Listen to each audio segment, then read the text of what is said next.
So joining us to discuss that and a lot more is Pfizer CEO Albert Bourla. Albert, thanks for being with us. Let's start on the CDC meeting and potentially expanding vaccine eligibility to kids down to age 5. A really huge day, potentially. What message do you have for parents who are weighing whether to get this vaccine for their young kids? It's a very positive message. I think everybody's waiting for it, and there are a lot of parents that they are in anxiety because they see that the kids are protected themselves. They are protected, but not the kids. And now, hopefully, CDC also will put the last stamp to a very efficacious, very safe option. What is Pfizer expecting in terms of the uptake here among this age group? Have you guys done any market research to try to understand what the demand's going to be like? I haven't seen any data on market research, particularly for this demand, but I think I know that the U.S. government has placed orders with us that basically covers every kid of this country. So I think the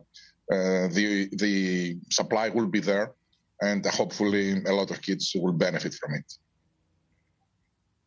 Of course, there are also questions about when there'll be data for even younger children. You gave some timelines on that today, ages 2 to up to age 5 by the end of the year, and ages 6 months up to 2 in the first quarter of next year. Is that a little later than you had expected? Are those trials going a little more slowly, or is FDA asking for more information? Is that pushed back a bit?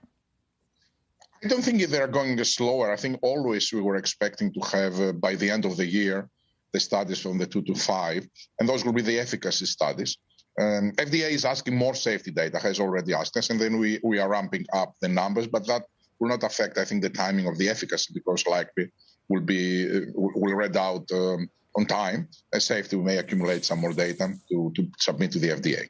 Albert, it's Kelly here, and Meg and I both have very small children, so I think we're both personally interested in this, but how much more dangerous is the Delta variant than the Alpha or other variants for small children? And how does that play into the benefit of or risk of giving them a COVID vaccine? Can you just sort of tell me where are they in terms of being in danger in the first place? Because obviously I can't really mask up, a 2-year-old. Yeah, of course you can. And are you asking because of the 2 to 5 or the 5 to 11? More in the 2 to 5 and even the under 2 range.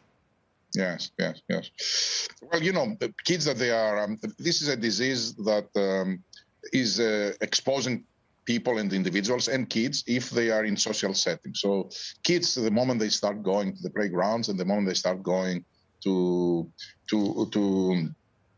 kids' facilities, they are exposed. The same is with schools. And we have seen even severe cases in these kids. I have spoken to several pediatricians that they spoke to me about how many they have to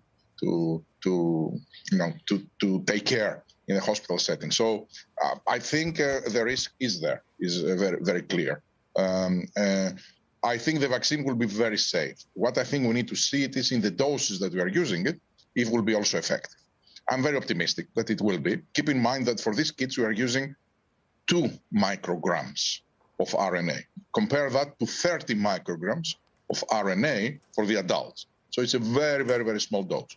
We believe that this very, very small dose, that clearly will be very effective, I think will also be, that clearly will be very safe, I think also will be very effective. And this is what we are waiting to see.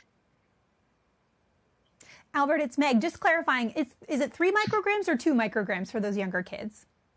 It is 2 micrograms. And I hope I'm not making a mistake, even but lower I think it's 2 micrograms. Than I thought. Well, yeah. Either way, it's much smaller than for adults.